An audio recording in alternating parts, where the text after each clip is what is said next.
মুখ্যমন্ত্রী নিশ্চয়ই বলেছিলেন যে এসআইআর হতে দেবেন না, কিন্তু তার কনটেক্সটটা অনেকে বুঝতে পারিনি। মোদি যত এখানে এসে মা দুর্গা মা কালী বলবে, মোদি বাংলাকে ভালোবাসে। আমরা জনগণনা করব, তা বলে তো এই না যে বয়স্ক মানুষদের আমরা হ্যারাসমেন্ট করব। যতই হুমায়ুন কবির আসুক, যতই নওশাদ সিদ্দিকী আসুক, ওরা কিচ্ছু করতে পারে। ওনাদের সঙ্গে বিজেপির লম্বা হাত আছে। বিজেপি হচ্ছে বাংলার শক্তি। জগদীপ ধনখড়ের মতো সিবি আনন্দ বোসকেও কিন্তু সরিয়ে দেওয়া হয়েছে। দিদির সৈনিক মাথায় দেখছি বেশ বম। আজ থেকে না, দিদি যখন 84-এ যাদবপুরে দাঁড়িয়েছিল তখন থেকে দিদির লোকই আমি করতাম। দিদি তখন যুব কংগ্রেসের সভানেত্রী ছিল। দিল্লিকেই আপনারা এটার জন্য দায়ভার সঁপে দিচ্ছেন, মানে সব দায় দিল্লি। সবটাই দিল্লি। এইটা ভোটার এসআইআরটা তো নির্বাচন কমিশন করে। নির্বাচন কমিশনের কার হাতে তৈরি? এখন যে জ্ঞানেশ্বর, উনি কার পিয়ে ছিলেন? উনি তো অমিত শাহ পিয়ে ছিলেন। একজনের পিয়ে ছিলেন, তাকে ইলেকশন কমিশনার জ্ঞানেশ্বরকে পাঠিয়ে দিলেন, বাংলায় যাও, বাংলায় ভোটার লিস্টের বাদ করে দিয়ে 2 কোটি লোকের নাম বাদ করে দাও, বাংলা আমার চাই। কেন মোদি যদি বাংলা একবার নিতে পারে, অমিত মালকরা বলেছে বাংলা ভাষা ভারতবর্ষের কোনো ভাষা নয়, কিন্তু আমরা জানি ভারতবর্ষের দ্বিতীয় স্তম্ভ ভাষা হচ্ছে বাংলা। কোথা থেকে আসছেন আপনি? আমি হুগলি জেলার আরামবাগ লোকসভার খানাকুল 1 নম্বর পঞ্চায়েত সমিতি রামবন্টু গ্রাম পঞ্চায়েতের কাইবাগ্রাম থেকে এসেছি। আমার বাড়ির পাশে হচ্ছে স্বর্গীয় স্বাধীনতা সংগ্রামী শান্তি মন্নায়ের বাড়ি। আমার বাড়ির 2 কিলোমিটার তফাৎ হচ্ছে রাজারাম ভারত প্রতীক রাজারাম মন্নায়ের বাড়ি। আপনার পুরো পোশাক জুড়ে আমি দেখছি জোড়া ফুল চিহ্ন। এটা কি স্পেশালি আজকের ধর্ণা মঞ্চে আসার জন্যই বানানো, নাকি আপনি তৃণমূলের কোনো সভায় গেলেই এটা পড়েন? সমস্ত সভাতেই আমি যাই। কজোড়া আছে? এইরকম করে মনে হচ্ছে এটা আমার 5-6 জোড়া আছে। বাড়িতেও কি এই পোশাকই? বাড়িতে বেশিরভাগ গ্রিন পোশাকই বেশি পরি। নামাজ পড়তে গেলেও গ্রিন পাঞ্জাবি পরে যাই। মানে গ্রিনটা আমার মানে অন্তঃস্থল হয়ে গেছে। দিদিকে এতখানি ভালোবাসি, সেটা আমার এটা খুলে বুকটা খুলে যদি দেখাও তবে দেখাতে পারবো। আজকে কি জন্য আসা? আজকে এসআইআর নিয়ে যে দিদি যে ধর্নায় বলেছেন, ওনাকে সমর্থন করার জন্য আমরা এসেছি। বাংলায় যাদের জন্ম, হিন্দু মুসলমান তাদেরই বাদ দেওয়া আছে ভোট। বিশেষ করে মুসলমানদের বেশি ভোট বাদ দেওয়া আছে। যতই হুমায়ুন কবির আসুক, যতই নওশাদ সিদ্দিকী আসুক, ওরা কিচ্ছু করতে পারে। ওনাদের সঙ্গে বিজেপির লম্বা হাত আছে। হুমায়ুন কবির কার কথা এগুলো করছে, কি মনে করেন? বিজেপির কথাই, বিজেপির সঙ্গে এরাম সেরে গেছে। কোথা থেকে আসছেন? আমি বিকাশ কর্মকার, আইটি সোশ্যাল মিডিয়া সেলের আমি সম্পাদক, তৃণমূল কংগ্রেসের। তো আজকে এই যে এসআইআর এর বিরুদ্ধে মমতা ব্যানার্জি ধর্ণা দিচ্ছেন ধর্মতলায়, তিনি যখন এসআইআর শুরুর পর্বে তিনি বলেছিলেন যে এসআইআর হতে দেবেন না, তো এখন আবার এই ধর্ণা, কি মনে হয় কোনো লাভ হবে? দেখুন, শুরুর দিন থেকে আজ পর্যন্ত মমতা বন্দ্যোপাধ্যায়ের অবস্থান একেবারে সঠিক ছিল এবং রয়েছে। কেন? কারণ আপনারা রাস্তাঘাট সমাজে যাদের যাদের বিভিন্ন রকমের খবর নিচ্ছেন, আপনারা সংবাদ মাধ্যম, তাদের থেকে আপনারা ইতিমধ্যে জানতে পেরেছেন যে যাদের নাম থাকার কথা, যারা বহু বছর এই রাজ্যে বসবাস করছে, তাদের নাম কিন্তু বাদ দেওয়া হয়েছে। এবং কোনো না কোনো ভাবে মমতা বন্দ্যোপাধ্যায় প্রথম দিন যেই আশঙ্কা করেছিলেন, সেই আশঙ্কা আজকের দিনে কিন্তু সত্যি বলে প্রমাণিত হয়েছে।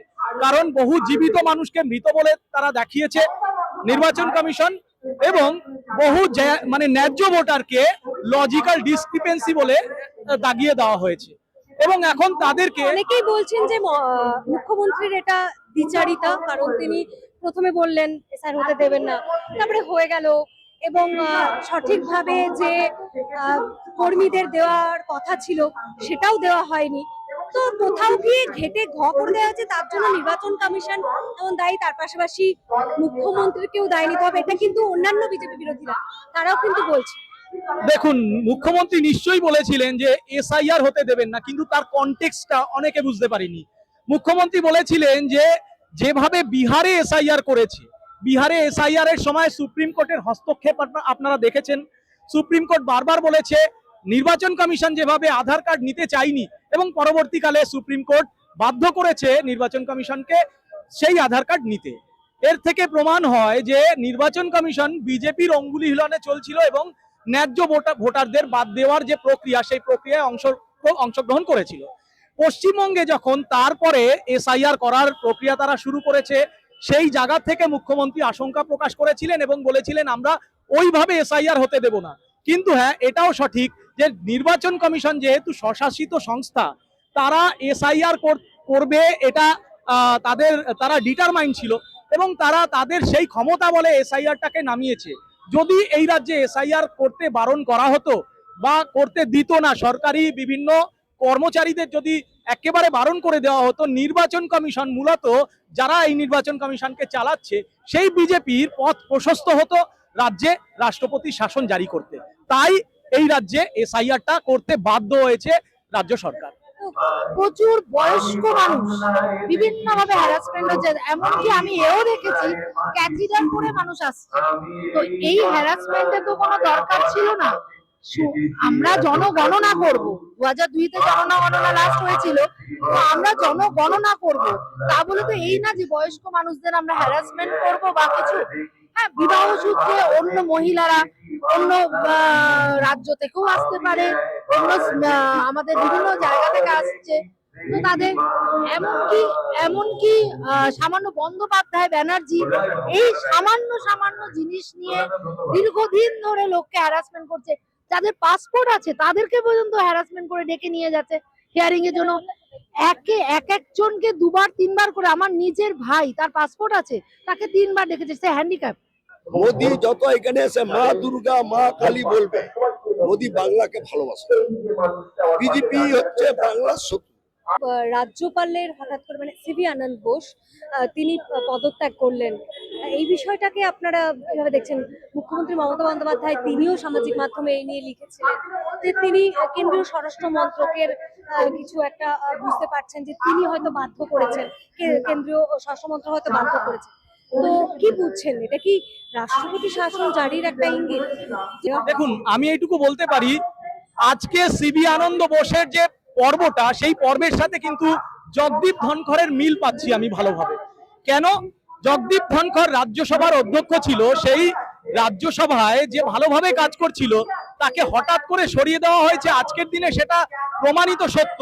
জগদীপ ধনখড় নিজেও সে জানিয়েছেন যে না, আমি কোনো অসুস্থ ছিলাম না, আমাকে রীতিমতো এই পদ থেকে সরিয়ে দেওয়া হয়েছে। যার কারণেই মুখ্যমন্ত্রী আশঙ্কা প্রকাশ করছেন যে জগদীপ ধনখড়ের মতো সিবি আনন্দ বোসকেও কিন্তু সরিয়ে দেওয়া হয়েছে। সিবি আনন্দ বোস হয়তোবা রাজ্যের সাথে কোনোভাবে তার বিরোধিতা বিভিন্ন ইস্যুতে থেকেছে, কিন্তু সিবি আনন্দ বোস রাষ্ট্রপতি শাসন জারির মতো পদক্ষেপ করবে না, এটুকু আমরা বিশ্বাস করতাম, রাজ্য সরকার বিশ্বাস করত।